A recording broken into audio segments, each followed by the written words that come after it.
I'm Brandon, 32, a construction contractor who learned the trade from my father growing up. After moving back with my parents to save money, I invested my entire savings to build a guest house in their backyard. We had a verbal agreement that it would be my space. On the day I finished, Dad handed me my bag, saying, "Your sister needs it more than you do." I walked away without a word. A week later, they called in panic when they realized something important. Before I share what happened next, let me know where you're watching from, and hit that like and subscribe button as I reveal how this family betrayal took an unexpected turn. Growing up in a middle-class family in suburban Michigan, I always sensed the difference in how my parents treated me versus my younger sister Jennifer. She's 3 years younger, and somehow always managed to get what she wanted. Our parents, Thomas and Margaret, now both in their early 60s, never explicitly favored her, but the pattern was clear to anyone paying attention. Dad owned a small construction company, where I started working summers when I turned 15. While other kids were hanging out at the mall or playing video games, I was learning how to frame walls, install drywall, and lay tile. My father was a demanding teacher but an excellent craftsman. He'd inspect my work with a critical eye, making me redo sections that didn't meet his standards. "If you're going to do something, do it right the first time," he'd say. Those early lessons shaped my work ethic and attention to detail. By 27, I had enough experience and confidence to branch out on my own. Starting a construction business isn't easy, especially when you're competing in the same town as your father. I specialized in custom renovations, while Dad focused more on new builds. For 5 years, I did reasonably well, not getting rich, but making a comfortable living and building a solid reputation. Then the housing market took a nasty turn. Interest rates climbed and homeowners became hesitant to invest in renovations. My steady stream of projects slowed to a trickle. Meanwhile, rent in our area kept climbing. After calculating my finances one grim evening last winter, I realized I needed to make a change, or risk depleting all my savings just to keep my apartment. That's when moving back home temporarily seemed like a practical solution. My parents lived in a sprawling ranch-style house on a 2-acre lot, plenty of space for privacy. When I approached them with the idea of staying for a few months to rebuild my financial cushion, they welcomed me with open arms. "Stay as long as you need," Mom said, already planning which bedroom would be mine. The first month went smoother than expected. I contributed to groceries, helped with maintenance around the house, and kept to myself most evenings. During dinner conversations, I mentioned how the rental market was making it difficult for me to find an affordable place of my own. One evening, Dad looked out the kitchen window at their spacious backyard and said, "You know, we've always thought about putting a guest house back there. Your mother wants a place for when her sister visits from Florida." "That spot by the oak tree would be perfect," Mom added, pointing to the corner of the yard. "I could build it," I offered, immediately seeing an opportunity. "I'm between big projects right now." Dad nodded slowly, considering. "If you built it, you could stay in it rent-free for a while. Give yourself time to save up for your own place. We'd only need it occasionally for guests," Mom added. "Otherwise, it would be your space." The conversation evolved into an exciting planning session. I'd finance the materials and provide the labor, creating a 600-square-foot guest house with all the amenities of a small home. In exchange, I'd have a rent-free living situation for at least 2 years, according to our verbal agreement. Meanwhile, my sister Jennifer was going through her own housing challenges. Divorced for 3 years, she was raising her 2 kids, Emma 6 and Lucas 4, in an overpriced 2-bedroom apartment across town. Jennifer worked as an office manager for a dental practice, making decent money but constantly complaining about financial pressure. Unlike me, Jennifer never showed any interest in learning practical skills. Home maintenance remained a mystery to her. She called Dad whenever she needed a leaky faucet fixed or a picture hung. Despite having a stable job, she struggled with money management, frequently asking our parents for loans that somehow never got repaid. When Jennifer heard about my guest house project during Sunday dinner, she seemed unusually interested. "That sounds amazing, Brandon," she said, watching me sketch the floor plan on a napkin. "How much will something like that cost?" "Around $45,000 for materials," I answered. "Plus permits and incidentals." "Wow," she whistled. and Mom and Dad are paying for it. No, I corrected her. I'm covering everything. It's an investment in my future. She nodded, but something in her expression should have warned me. I was too excited about creating my own space to notice the calculating look she exchanged with our parents. The first step was turning my concept sketches into proper building plans. I spent evenings at the kitchen table, drafting detailed blueprints, calculating material requirements, and researching local building codes. Once the plans were ready, I submitted them to the county for approval and paid the $1,200 permit fee from my savings. While waiting for the permits, I cleared the construction area and marked the foundation outline. Dad occasionally offered suggestions, most of which were actually helpful. We discussed the best placement for utilities and how to position the structure to maximize natural light while maintaining privacy. When approval finally came through, I visited my bank and withdrew $45,000 from my savings account. Nearly everything I had managed to put away over the years. The teller raised her eyebrows as she counted out the cashier's check. "Big purchase?" she asked. "Building my future," I replied, not knowing how ironic those words would become. I ordered materials in stages, starting with the foundation supplies. My friend Mark, who owns a small excavation business, offered to help with the foundation work at a discount. Another friend, Darren, who specializes in electrical, agreed to handle the wiring on weekends. The groundbreaking day arrived with perfect weather. Mark arrived with his mini excavator, and we spent a Saturday digging the foundation trenches. Dad stood nearby supervising without being asked, occasionally stepping in to check measurements or suggest adjustments. "You're doing good work, son," he said at the end of that first day, patting me on the shoulder. That simple compliment meant more to me than he probably realized. The next few weeks blurred together as I established a grueling routine. I'd take on small paying jobs during regular business hours, then work on the guest house evenings and weekends. Every spare dollar went toward the project. I skipped nights out with friends, canceled my streaming subscriptions, and lived as frugally as possible. The foundation cured and framing began.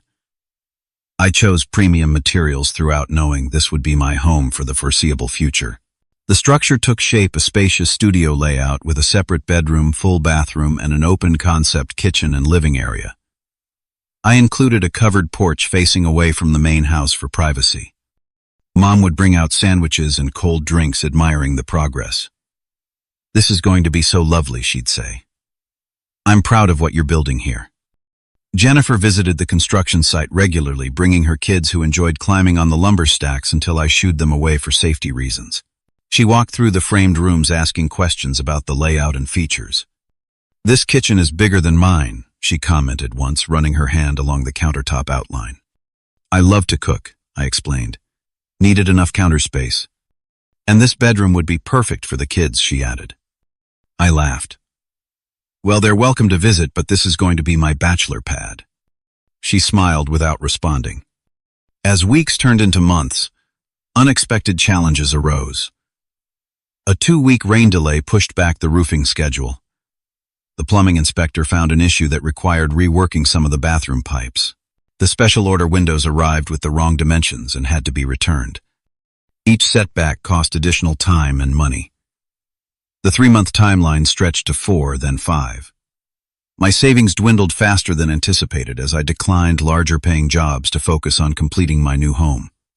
I added custom touches throughout a workshop nook where I could keep my specialized tools, built-in bookshelves flanking the gas fireplace, a kitchen island with the butcher block countertop I'd always wanted.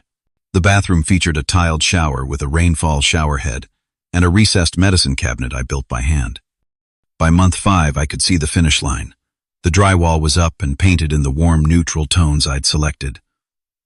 Flooring went in engineered hardwood in the main living areas, ceramic tile in the bathroom and kitchen. I installed the fixtures, appliances, and final trim work with meticulous attention to detail. Throughout the process, my parents seemed supportive and impressed with my craftsmanship. Dad would bring his coffee out in the mornings to inspect my progress, offering occasional advice that I mostly followed. Mom talked about curtains and furnishings, even buying a housewarming gift, a handmade quilt for your new bed. The night before I planned to move in my furniture, Mom prepared a special dinner. Jennifer and the kids joined us, creating a festive atmosphere that felt like a pre-celebration. Over dessert, Jennifer mentioned her latest housing drama. The landlord just announced another rent increase. She sighed, cutting her chocolate cake into tiny bites. I don't know how he expects anyone to afford it. That's terrible, sweetie, Mom said, reaching over to squeeze her hand. How much is the increase, Dad asked. $200 a month, Jennifer replied. Plus he's getting stricter about the children making noise. Mrs. Finley downstairs complained again. I noticed my parents exchanging a look but thought nothing of it at the time. The conversation moved on and we finished dinner with plans for me to bring over my bed and remaining belongings the following morning. As I left for my last night in my old bedroom, I felt nothing but optimism. After 5 months of backbreaking work and financial sacrifice, I was hours away from moving into a home I had built with my own hands. I fell asleep making mental notes about final touch-ups and planning where my furniture would go. The morning of move-in day arrived with perfect early summer weather. I woke up early, too excited to sleep. After a quick shower, I loaded the last of my clothes and personal items into duffel bags. My larger furniture would require Mark's pickup truck, which he'd promised to bring over after lunch. I carried the first load across the backyard to the guest house, unlocking the door with a satisfying click of the new deadbolt. The morning sunlight streamed through the windows, highlighting the fresh paint and clean surfaces. Everything smelled new paintwood and possibility. I set down my bags and stood in the center of the main room, turning slowly to take it all in. This was my creation, my investment, my future. The pride I felt in that moment was unlike anything I'd experienced before. Every corner represented countless hours of labor, problem-solving, and craftsmanship. I ran my hand along the smooth countertop, adjusting a cabinet door that needed a slight realignment. After returning to the main house for my second load, I spotted Dad walking across the lawn toward me. He was carrying the remaining 2 duffel bags I'd left by the door, which seemed helpful until I noticed his expression. His face was set in that determined look I recognized from childhood, the one he wore when delivering unwelcome news. Brandon, he called as he approached. Your mother and I need to talk to you. Can it wait an hour? I asked, gesturing to the bags. I'm in the middle of moving in. That's what we need to discuss, he replied, his voice unnaturally formal. A cold feeling settled in my stomach as he handed me the duffel bags. Instead of releasing them, he held on for an extra moment, looking me directly in the eyes. Your sister needs this more than you do. The words didn't register immediately. I stood there, bags in hand, certain I had misheard. What do you mean? I asked. Jennifer's landlord gave her an eviction notice yesterday. Not just a rent increase, an actual 30-day notice to vacate. Something about wanting to renovate the unit. I shook my head, trying to process this information. That's terrible. But what does that have to do with... She has nowhere to go, Brandon, Mom interjected, appearing behind Dad. She and the children need a stable home. The implication slowly dawned on me. You're giving her my guest house. The one I just spent 5 months building. The one I paid for. It's not exactly yours, Dad said, his tone maddeningly reasonable. It's on our property. We always said it would be for family use. Family use, occasionally, I corrected him, anger building. The agreement was that I would live here for at least 2 years. Plans change, Mom said softly. Jennifer is in crisis. The children need stability. I stood there, bags in hand, as 5 months of work and $45,000 of my savings evaporated in an instant. Worse than the financial loss was the dawning realization that this wasn't a sudden decision. The concerned looks, Jennifer's increased interest in the project, the dinner conversation last night. They had been planning this betrayal for weeks, possibly months. You knew this was happening, I said slowly. You let me build this entire place, spend all that money, all that time. We didn't know Jennifer would get evicted, Dad defended, though his eyes shifted away from mine. But you discussed giving her my place before today, I pressed. Their silence confirmed my suspicion. The back door opened and Jennifer appeared, holding her children's hands. She at least had the decency to look uncomfortable, but not uncomfortable enough to decline the arrangement. I'm sorry, Brandon, she said, not meeting my eyes. I didn't plan for this to happen. Didn't you? I asked quietly, because it seems like everyone knew about this except me. You can stay in your old room until you figure something out. Mom offered as if that somehow made the situation better. I looked at the my guest house, with all its custom features designed specifically for my needs and preferences. 5 months of evenings and weekends. Every dollar I had saved, all gone in a single conversation. Let's discuss this rationally, Dad suggested. Family helps family. Your sister has children to consider. And what about what I have to consider? I asked. My investment, my time, my trust in my family. We can work something out about the money, Mom said weakly. The money isn't even the point, I replied, my voice steady despite the rage and disappointment churning inside me. You let me believe one thing while planning another.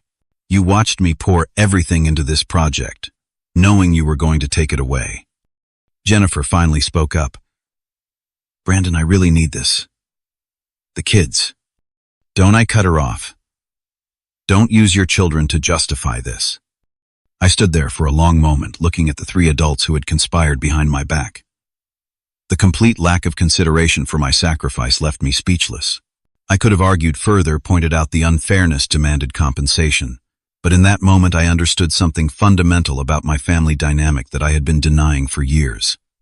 Without another word, I turned and walked toward my truck, still packed with tools from the previous day's work. I tossed the duffel bags in the cab and climbed in. Brandon, where are you going? Mom called, alarm in her voice. I didn't answer. I started the engine and drove away, leaving behind the home I had built and the family who had shown me exactly where I stood in their priorities. The digital clock on my truck's dashboard read 10:17 a.m. as I pulled away from my parents' house. With no destination in mind, I drove aimlessly through town, past the hardware store where I'd spent thousands on materials, past the coffee shop where I'd sketched initial designs, past the park where I'd occasionally take lunch breaks from my regular jobs. Eventually, I found myself outside Mark's house. He answered the door in sweatpants, surprised to see me so early. Weren't we moving your stuff after lunch? He asked, then registered my expression. What happened? I explained the situation in clipped sentences, still processing the betrayal myself. Mark's face darkened as he understood. Those bastards, he muttered. After everything you put into that place. He invited me inside, offered me a beer despite the early hour, and listened as I vented my anger and disbelief. Having witnessed my work on the guest house, Mark understood better than most what had been taken from me. Stay here until you figure things out, he offered without hesitation. Spare room's yours for as long as you need it. My phone buzzed repeatedly throughout the day, calls and texts from my parents and Jennifer. I silenced it without reading their messages. Whatever justifications or explanations they wanted to offer wouldn't change what had happened. That evening, Mark's girlfriend Tanya joined us for dinner, bringing takeout and sympathy. After hearing my story, she offered practical advice. You should talk to a lawyer, she suggested. You might have a case for the money you invested, even without a written contract. I considered it briefly, but wasn't sure I wanted to engage in a protracted legal battle with my own family. The thought of sitting across from them in court made my stomach turn. The next morning I woke up with clearer thoughts and a determination to move forward rather than dwell on what I'd lost. I called a few clients to let them know I was available for work immediately rather than taking the break I'd planned while settling into my new place. One client, a woman named Allison Clark, responded with unexpected enthusiasm. Brandon, your timing is perfect, she said. I just bought a historic property in Riverside that needs extensive renovation. It's about 50 miles from where you are now. Would you be interested in taking on a major project? It would be at least 6 months of work. Riverside was far enough away to give me breathing space from my family situation, but close enough that I wouldn't have to completely relocate my business. I'd definitely be interested, I replied. When can I come see the property? How about tomorrow? Allison suggested. And Brandon, there's a carriage house on the property that needs less work. You'd be welcome to stay there during the renovation if that would be convenient. It would save you the commute. The offer felt like the universe compensating for what I'd just lost, not only work but temporary housing as well. I agreed immediately and spent the day organizing my tools and materials. Mark helped me load everything into my truck the following morning. "You sure about this?" he asked as we strapped down the last of my equipment. "Seems like you're running away." "Not running away," I corrected him. "Running towards something better. I need space to think." "Fair enough. Just don't be a stranger." The drive to Riverside took just over an hour. As the suburban sprawl gave way to rolling countryside, I felt the tight knot in my chest begin to loosen. Distance, physical and emotional, was exactly what I needed. Allison's property exceeded my expectations. The main house was a Victorian-era beauty that had seen better days but retained its original charm. The project would involve restoring historical elements, while modernizing systems and layouts, exactly the kind of challenging creative work I loved. The carriage house she offered was rustic but surprisingly spacious. After a quick inspection, I estimated it needed about 2 weeks of repairs to be comfortably livable, a fraction of the work required for the main house. "It's not fancy," Allison apologized, watching me examine the space. "It's perfect," I assured her. "I can make it comfortable in no time." We agreed on project terms, timeline, and compensation that morning. By afternoon, I was already working on making the carriage house habitable, starting with the plumbing and electrical systems. For the next week, I threw myself into work with singular focus. During the day, I prepared the carriage house for living. Evenings, I drafted detailed renovation plans for the main property. The physical labor exhausted my body while the creative planning engaged my mind, leaving little energy for dwelling on my family's betrayal. Allison stopped by daily to check on progress, bringing coffee and often staying to discuss design ideas. A widow in her mid-50s, she had inherited money from her late husband and decided to fulfill their shared dream of restoring a historic home. Her enthusiasm for the project matched my own, making our collaboration seamless. Through Allison, I met several locals who became casual friends. The owner of the hardware store who gave me contractor discounts. The barista at the coffee shop who remembered my usual order after just 2 visits. The librarian who helped me research historical details of Victorian architecture. Meanwhile, my phone continued to accumulate missed calls and unread messages from my family. After 3 days, I finally listened to some of their voicemails. "Brandon, please call us back. We're worried about you." Mom's voice tearful and pleading. "Son, we need to discuss this like adults. Call me." Dad's tone, authoritative as always. "Bran, I'm sorry about what happened. Can we talk?" Jennifer, sounding more annoyed than apologetic. I deleted them all without responding. The space and independence felt too valuable to compromise. By the end of the week, the carriage house was comfortably livable. I had repaired the bathroom, updated the small kitchen, and furnished the space with second-hand items from local shops. It wasn't as nice as the guest house I'd built, but it was mine at least temporarily, and it represented a fresh start. As I settled into my new routine in Riverside, I began to gain perspective on what had happened. The betrayal still stung, but the distance allowed me to see patterns in my family dynamic that had existed long before the guest house incident.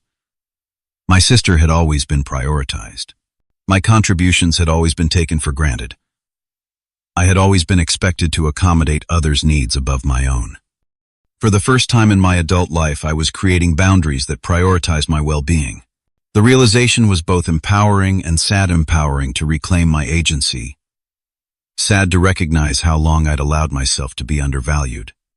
7 days after my abrupt departure, everything changed, with a single frantic phone call. The carriage house renovation was nearly complete. I'd replaced the outdated fixtures, refinished the hardwood floors, and installed new windows that actually opened properly. The space had transformed from a dusty storage area to a comfortable temporary home. I was meeting with Allison in the main house, reviewing plans for the kitchen renovation, when my phone vibrated in my pocket. Normally, I would have ignored it during a client meeting, but something, perhaps the fact that it was the 4th call in the past 20 minutes, made me check the screen. Dad again. I sent it to voicemail and returned to the blueprints spread across the antique dining table. "So if we move this wall back 18 inches, I explained to Allison, pointing to the drawing, "we can accommodate the farmhouse sink you want without sacrificing counter space." My phone buzzed again immediately. This time, the caller ID showed Mom's number. "I'm sorry," I said to Allison. "Would you excuse me for just a minute? Something might be wrong." I stepped onto the wraparound porch and answered the call. Brandon, Mom's voice was shrill with panic. "Thank God you picked up. We have an emergency with the guest house. That's not my problem anymore, I replied coldly, already regretting answering. Please, there's water everywhere, and something's wrong with the electricity. Jennifer says there's a burning smell near the kitchen, and the lights keep flickering. The children are there. Despite my anger, concern flickered through me. If there was a genuine safety issue, people could get hurt. Have you called an electrician? I asked. 3 of them. No one can come until tomorrow at the earliest. Brandon, please, we don't know what to do. I heard my father's voice in the background. Let me talk to him. A moment later, Dad was on the line. Son, I know you're angry with us, and you have every right to be. But we've got a serious situation here. The circuit breaker keeps tripping, there's water leaking under the kitchen sink, and your sister is afraid to stay in the house with the kids. My first thought was vindication. They were facing the consequences of their actions. My second thought was concern about my professional reputation. If word got around that a house I built had serious electrical and plumbing issues just days after completion, it could damage my business. What exactly is happening with the water leak? I asked, professional curiosity overriding my resolve to stay uninvolved. Dad described the issue in detail, water pooling under the sink, spreading across the kitchen floor, seeping into the cabinetry I'd installed with such care. And the electrical problem. The lights dim whenever the refrigerator runs. And when Jennifer tried to use the microwave and coffee maker this morning, everything shut down. The breaker panel is making a buzzing sound. As he spoke, I mentally reviewed the electrical system I'd installed. It was properly designed and up to code. I'd been meticulous about that. The issues he described sounded like circuit overload, not faulty wiring. Did Jennifer plug multiple appliances into the same outlet? I asked. A pause. I'm not sure. Maybe.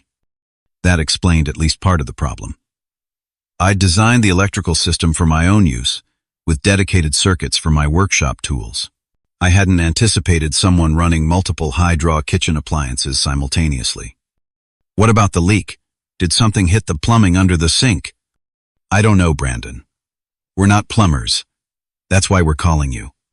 The irony wasn't lost on me. After dismissing my claims to the guest house, they were now insisting I was responsible for its maintenance. I'm 50 miles away and in the middle of a new project, I said. I can't just drop everything. Please, Brandon, Mom's voice again, apparently on speakerphone now. We're desperate. Jennifer's voice joined the conversation. Brandon, the kids are scared. There was a loud pop from the wall earlier, and now the bathroom lights won't turn on at all. I think it might be dangerous. My jaw tightened. Part of me wanted to tell them to deal with the consequences of their actions. Another part, the professional contractor who took pride in his work, couldn't ignore potentially dangerous issues in a structure I had built, regardless of who now occupied it. I'll call you back, I said, finally ending the call before they could respond. I returned to Allison, explained the situation, and apologized for the interruption. Family emergency? She asked sympathetically. Something like that, I replied, not wanting to get into the messy details. I might need to drive back to town tomorrow to handle it. Take whatever time you need, she assured me. The house has waited decades for renovation. It can wait another day or two. Back in the carriage house that evening, I called Mark for a second opinion. They're trying to manipulate you again, he warned after hearing the situation. Don't fall for it. What if there really is an electrical hazard, I countered. I can't have that on my conscience. Then go check it out, fix the immediate safety issues, and leave again. Just don't get sucked back into their drama. I spent a restless night weighing my options. By morning, I'd decided Mark was right. I would go assess the situation, address any legitimate safety concerns, and maintain my boundaries. I texted Allison that I'd be back by evening, packed a tool bag with essentials, and started the drive back to town. As I pulled into my parents' driveway, I steeled myself emotionally. This wasn't a reconciliation. It was a professional service call, nothing more. Dad met me at the door, relief evident on his face. Thank you for coming, he said, reaching for a handshake that I pretended not to see. Where's the water leak? I asked, all business. He led me through the house and across the backyard to the guest house. Entering the space I'd created with such care, now filled with Jennifer's belongings, sent a fresh wave of anger through me. Children's toys littered the floor. Furniture I didn't recognize had been arranged haphazardly. My custom kitchen already showed signs of careless use. Jennifer was mopping water from the kitchen floor, looking frazzled. The kids were watching cartoons on a tablet, oblivious to the tension. "Brandon, thank goodness," she said, dropping the mop. "Everything's a disaster." I knelt down and opened the cabinet under the sink, immediately spotting the issue. The garbage disposal I'd installed had been disconnected from the drain pipe, not from faulty installation, but because someone had apparently tried to move it. "Did you try to adjust the garbage disposal?" I asked Jennifer. She looked away. "I might have bumped it trying to fit my cleaning supplies under there." "You didn't bump it," I corrected her. "You disconnected it. That's why water's leaking everywhere." After a quick inspection of the electrical panel, I confirmed my other suspicion. Several circuits were overloaded because Jennifer had plugged multiple high-wattage appliances into the same outlets, exactly what I'd warned against in the operational instructions I'd left in the drawer. "There's nothing wrong with the electrical system," I informed them. "You're just using it incorrectly. Each outlet can only handle a certain load." I reconnected the garbage disposal, mopped up the remaining water, and labeled each outlet with its maximum capacity. The entire emergency took less than 30 minutes to resolve. "That's it?" Dad asked, watching me pack up my tools. "That's it," I confirmed. Basic home maintenance. The three of them exchanged glances, seemingly embarrassed by their panic over such simple issues. "Well, since you're here," Mom ventured, "maybe we could all talk." Mom's suggestion hung in the air as I closed my tool bag. Part of me wanted to decline to maintain the emotional distance I'd established over the past week. But another part recognized that this conversation was inevitable if I ever wanted closure. "Fine," I agreed. "Let's talk in the main house." I followed my parents across the lawn, leaving Jennifer to continue cleaning up the minor water damage. Inside, Mom busied herself making coffee while Dad and I sat across from each other at the kitchen table, the same table where we'd planned the guest house together months ago. "Brandon," Dad began, "once Mom joined us, we owe you an apology for how things happened." I remained silent, waiting for more than this vague acknowledgement. "We should have discussed the situation with Jennifer sooner," Mom added. "The way everything happened at the last minute wasn't fair to you." Their carefully worded apology sidestepped the central issue, that they had allowed me to invest my money and labor in a project they intended to take away. "Is that really what you think the problem is?" I asked. "The timing?" Dad shifted uncomfortably. "We know you put a lot of work into the guest house." $45,000, I interrupted. "Plus 5 months of evenings and weekends. Plus the opportunity cost of turning down paying jobs to finish it faster. The total value of what I put into that building is easily $85,000. Their eyes widened at the figure. "We had no idea you spent that much," Mom said softly. "You never asked," I pointed out. "You just assumed my contribution didn't matter compared to Jennifer's needs." "That's not fair," Dad protested. "Jennifer has the children to consider. And I had my financial future to consider," I countered.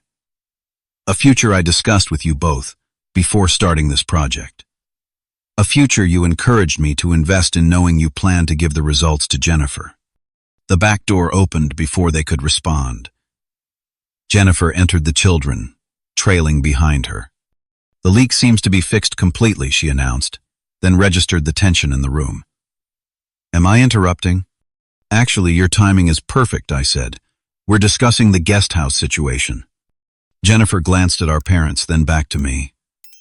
"Look, Brandon, I know you're upset, but you have to understand my position. With the eviction notice and the kids." "I understand your position perfectly," I cut her off. "What I don't understand is why my parents thought it was acceptable to let me build a house they planned to give to you." "We didn't plan it that way," Dad insisted. "It just happened that Jennifer's need became more urgent." "And my need wasn't urgent," I asked. "My need to have something to show for 5 months of work and my entire savings." The room fell silent. Even the children seemed to sense the gravity of the conversation, retreating to the living room without being told. "What do you want from us?" Brandon, Mom finally asked. "Do you want us to make Jennifer leave? Where would she and the children go?" "I don't want anyone to be homeless," I replied. "What I want is fair compensation for my investment." Dad's expression hardened. "The guest house is on our property. Legally speaking. Legally speaking, I interrupted, I can make a strong case for the value I added to your property under the understanding it would be mine to live in. I have receipts for every dollar spent. I have text messages discussing our arrangement. I have witnesses who helped with the construction and heard our agreements. I hadn't actually consulted a lawyer, as Tanya suggested, but they didn't need to know that. Are you threatening to sue your own family? Jennifer asked incredulously. I'm proposing a business solution to the problem you created, I corrected her. Either buy me out for fair market value of the improvements I made, or I'll pursue legal options to recover my investment. Dad's face flushed with anger. After everything we've done for you, Thomas' mom interjected, placing a hand on his arm. Brandon has a point. We did agree he could live there. We can't possibly afford to pay him back right now, Dad argued. Actually, I said I've worked out payment terms that might be manageable. I pulled a folded paper from my pocket, a simple contract I'd drafted the night before. Monthly payments over 3 years with reasonable interest. I'm not trying to bankrupt anyone. I just want what's fair. Mom took the paper, scanning the terms with Dad looking over her shoulder. And where have you been staying this past week? She asked, genuine concern in her voice for the first time. We've been worried sick. Here was an opening to share my new situation without seeming like I was bragging. I've been offered a major renovation project in Riverside. The client is letting me stay in a carriage house on the property while I work. It's a 6-month contract at least. Riverside, that's nearly an hour away, Mom protested. The distance has been helpful, I said simply. Jennifer, who had been unusually quiet, finally spoke up. So you're really leaving? Just abandoning the family because things didn't go your way. Her characteristic lack of self-awareness sparked my anger again. I didn't abandon anyone, Jennifer. I was kicked out with no warning after investing everything I had in a home I was promised.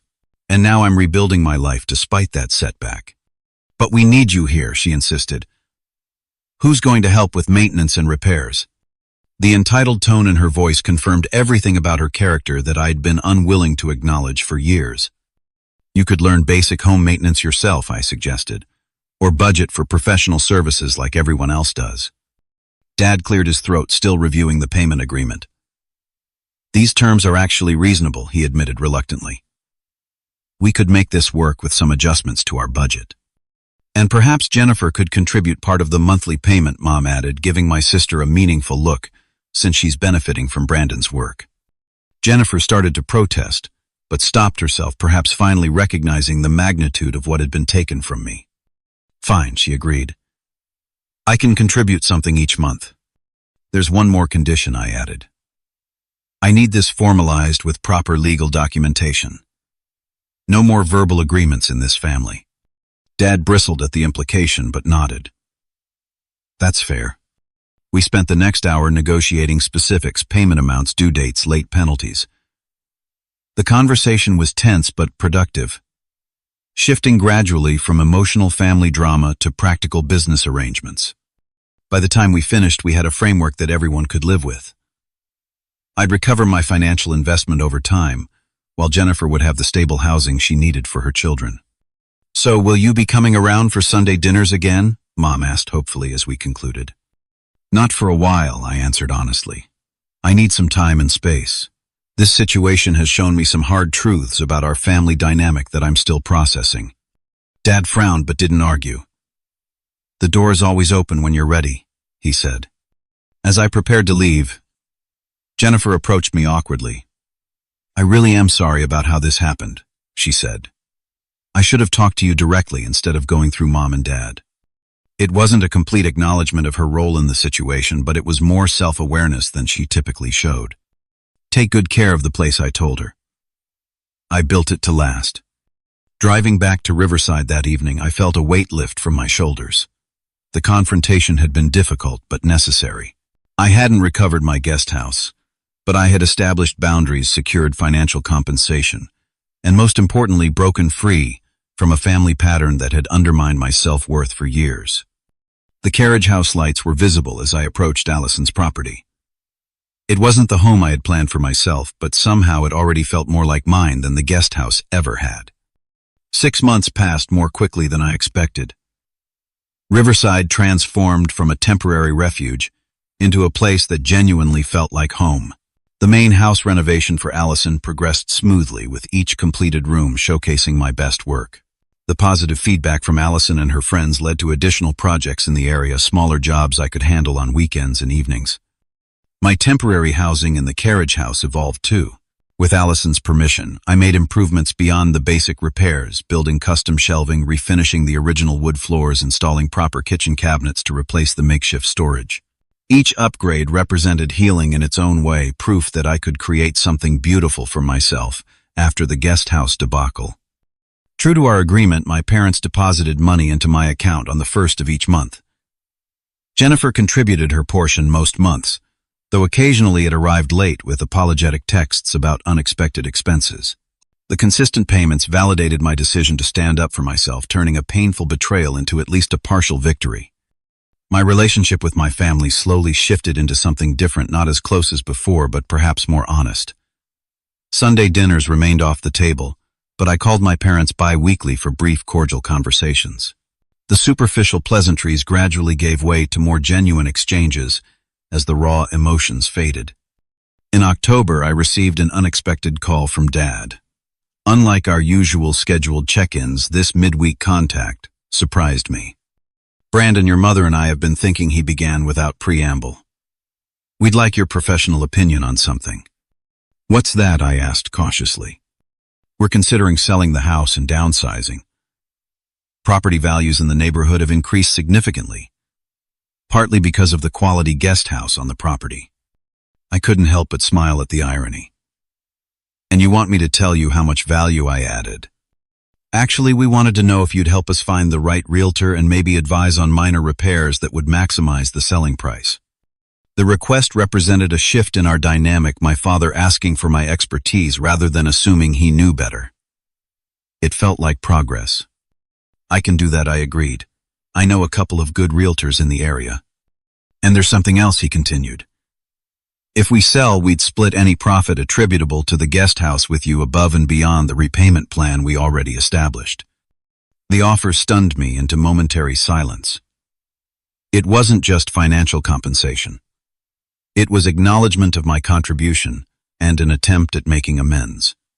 "That's very fair," I managed finally. "Thank you. It's what we should have done from the beginning," he admitted, the closest he'd come to a full apology. Meanwhile, my own housing situation took an unexpected turn. With the main house renovation nearly complete, I assumed I'd need to find new accommodations soon. Instead, Allison approached me with a proposition. "The carriage house has never looked better," she observed one evening, as we reviewed the final touches for the main building. "You've put as much care into it as you have into my home." I enjoyed having a project to come home to, I explained. "I've been thinking," she continued, "that property would make an excellent rental unit. The right tenant could offset some of my costs for this place." "I can help you find someone reliable once I move out," I offered. "Actually, I was hoping you might consider staying on as the tenant," she replied. "You've proven yourself trustworthy, and I'd feel better knowing there's someone on the property who can handle maintenance issues." The offer represented perfect timing, providing stability just as I was establishing my business presence in Riverside. I'd like that, I agreed. We negotiated fair market rent with discounts for maintenance services. I'd provide everything properly documented in a written lease agreement. No verbal understandings, no assumptions, no opportunities for misinterpretation. With my housing secured, I turned my attention to longer-term goals. The monthly payments from my family, combined with income from my growing client base, allowed me to save again. 6 months after leaving town, I had enough for a down payment on a small fixer-upper property at the edge of Riverside, not to live in but as an investment. The property needed substantial work, exactly the kind of project I excelled at. Weekends and evenings once again filled with construction, but this time, every nail I drove and every wall I framed added value to my own asset, not someone else's. Jennifer called occasionally, mostly with maintenance questions about the guest house. Our conversations remained cordial, but distant. She seemed to be developing more self-sufficiency out of necessity, learning basic home repairs through online tutorials when I wasn't immediately available to help. During one such call, she mentioned offhandedly, "I've been taking financial management classes at the community center. They're helping me budget better." "That's great," I replied, genuinely pleased to hear it. "Everyone should understand how to manage their money." "I should have started years ago," she admitted. "Watching you rebuild after everything made me realize I need to be more responsible." The comment caught me off guard, an unexpected positive outcome from the painful situation. As the one-year anniversary of my abrupt departure approached, Mom called to invite me to dinner. "Nothing formal," she assured me. "Just thought it might be nice to catch up in person." I considered declining, but realized I was ready for that step.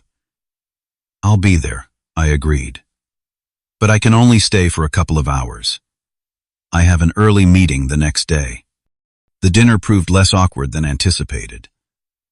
We avoided discussing the guest house, directly focusing instead on current projects and plans. Dad showed genuine interest in my renovation business and the investment property. Mom asked thoughtful questions about my life in Riverside. Jennifer, present with her children, seemed more mature, less entitled than I remembered. As I prepared to leave, Dad walked me to my truck. "You know, I think things worked out for the best," he said, gesturing vaguely at the guest house visible in the backyard. "Not the way it happened that was wrong on our part, but the outcome. You've built something impressive on your own terms." Looking at him in the fading evening light, I realized he was right, though not in the way he intended. The betrayal had forced me to break free of old patterns and expectations. It had pushed me to establish boundaries, assert my worth, and create opportunities entirely my own. "I agree," I told him. "Sometimes losing what you thought you wanted leads to finding what you actually need." The guest house stood in the gathering darkness, windows glowing with Jennifer's life inside. I felt no desire to reclaim it. The pain of that loss had transformed into something unexpected: gratitude for the harsh lesson that propelled me forward. Driving back to Riverside that night, I reflected on everything I'd learned in the past year. The importance of clear agreements, even especially with family. The freedom that comes from establishing boundaries. The satisfaction of building something that truly belongs to you. The bittersweet reality that sometimes people who should value you the most will disappoint you the deepest. Most importantly, I learned that solid foundations matter as much in relationships as they do in construction. Both require honesty, mutual respect, and careful attention to details that might seem insignificant until the structure is tested. Today, I'm still living in Allison's carriage house while renovating my investment property on the side. My business has grown to include 2 employees. The monthly payments from my family continue to arrive on schedule. And I'm looking at a second investment property, a duplex that needs comprehensive renovation, but has excellent potential. The guest house I built stands as a reminder of a painful lesson, but also as proof of my skill and determination. What I lost in square footage, I gained in self-respect and clarity about what truly matters in building a life worth living. Have you ever had to walk away from something you created or invested in? Did it lead to unexpected opportunities? Share your experience in the comments below. And if this story resonated with you, please like, subscribe, and share it with someone who might need to hear that sometimes losing what you thought was yours can lead to finding something better. Thank you for listening to my journey.